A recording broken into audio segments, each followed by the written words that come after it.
रामैया को उसी गांव में खुद का एक खेत होता था।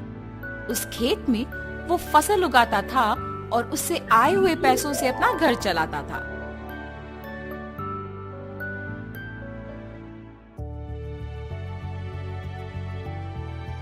हमेशा की तरह इस साल भी फसल तो मैंने उगा दिया।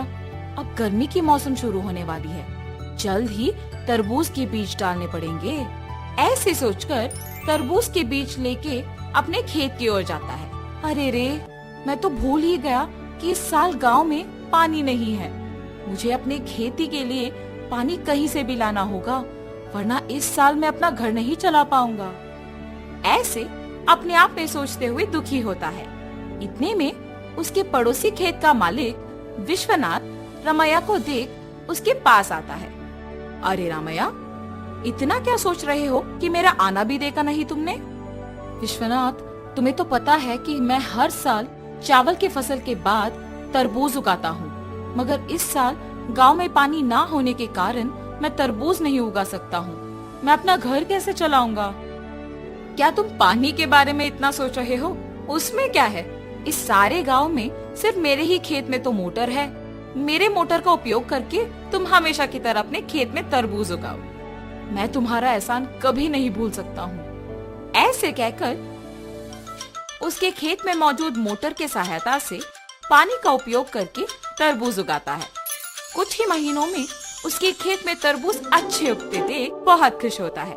हर साल से ज्यादा तो इस साल तरबूज उगे हैं, इनको बेचूंगा तो बहुत सारे पैसे मिलेंगे। ऐसे सोचकर सारे तरबूजों को बेचने दुकान जाता है। वहाँ दुकानदार तरबूजों को लेके पैसे देता है। ये सब उसी दुकान के पास मौजूद विश्वनाथ देखता है। रामैया को तरबूज की फसल उगा के बहुत सारे पैसे मिले हैं। मेरे पानी देने के वजह से ही ये उसके लिए मुमकिन हुआ है, इसीलिए आए हुए पैसों में आधा हिस्सा मुझे मिलना चाहिए। इसके बारे में मुझे रामैया से पूछना होगा। रामैया, मेरे पानी देने के वजह से ही तो तुम इतने तरबूजों को उगा सके हो। हाँ, आपने सच ही कहा है। उस दिन आपने अगर पानी नहीं दिया होता तो आज मेरे हाथों में पैसे नहीं होते। अगर मैं तुम्हें पानी नहीं देता तो तुम्हारे पास आज पैसे नहीं होते ना। मतलब तुम्हारे हाथ में जो पैसे हैं उसमें आधा हिस्सा मुझे मिलना चाहिए ना। ठीक है जी, आपको सिर्फ इन पैसों में आधा हिस्सा चाहिए ना। लीजिए, आप ही की वजह से तो ये मेरे पास आए हैं। ऐसे खुशी से पैसे देता है। मैंने सोचा कि तुम पैसे नहीं दोगे, लेकिन तुमने मेरा एहसान वाकई चुका दिया। मेरे पूछने पर बिना सोचे तुमने पैसे बस दे दिया। तुम अगर ऐसे ही रहोगे तो तुम्हारी अच्छाई ही तुम्हें नष्ट कर देगी। ऐसे कहकर पैसे लेके वहाँ से चले जाता है। अब मेरे पास कुछ ही पैसे बचे हैं, इनके साथ मुझे कोई व्यापार शुरू करना होगा, मगर कौन सा? ऐसे सोचते रहता है। इतने में ही बगल में उसे एक आदमी कटे हुए तरबूज एक बंडी पे बेचते हुए नजर आता है।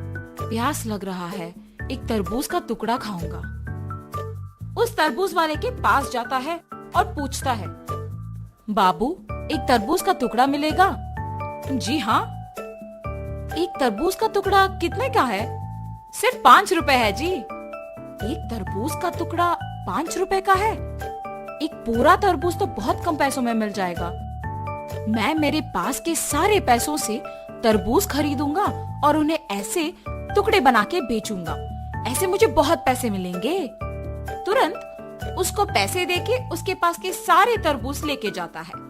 उन तरबूजों को एक बंडी के ऊपर रख के उन्हें अच्छे टुकड़ों में काट के बेचने लगता है।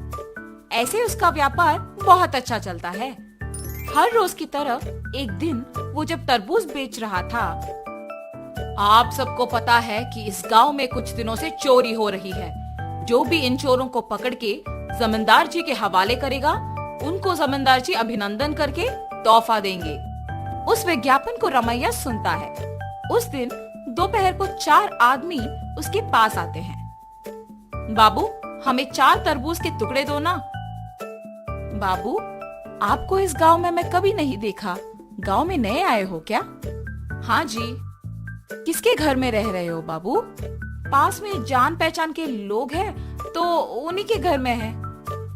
इतने में रमैया को सुबह का विज्ञापन याद आता है। वो लोग भी हिचकिचाते हुए उसको पैसे देके जल्दबाजी में वहाँ से निकल जाते हैं। मुझे इन लोगों को देख के लग रहा है कि यही वो चोर हो सकते हैं। इनका पीछा करूंगा तो सच पता चल जाएगा, मेरा शक भी चला जाएगा। ये फैसला करके उनका पीछा करता है। उन लोगों को एक घर में घुसते हुए देखता है।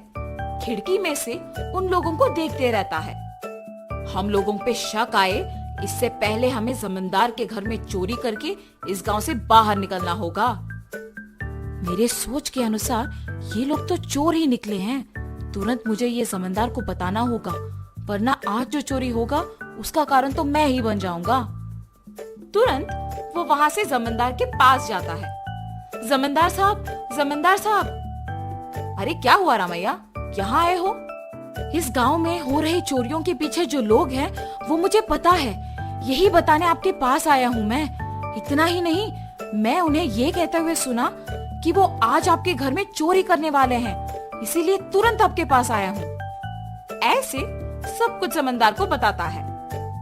क्या तुम्हें पता है कि वो लोग कहाँ हैं? जी साहब, पता है। सेवकों, तुम लोग अब रामैया के साथ जाके उन चोरों को पकड़ के मेरे पास लाओ। जी प्रभु। जमींदार के आज्ञा के अनुसार सेवक उन चोरों के घर जाके उनको पकड़ के जमींदार के पास लेके आते हैं। उन चोरों को पकड़ने के लिए गांव वालों के सामने रमैया का अभिनंदन किया जाता है और जमींदार उनके वचन के अनुसार उनके जायदाद में एक हिस्सा उसको देते हैं। तुम्हारे अच्छाई की वजह से ही तुम उनके जायदाद में एक हिस्सा पाए हो।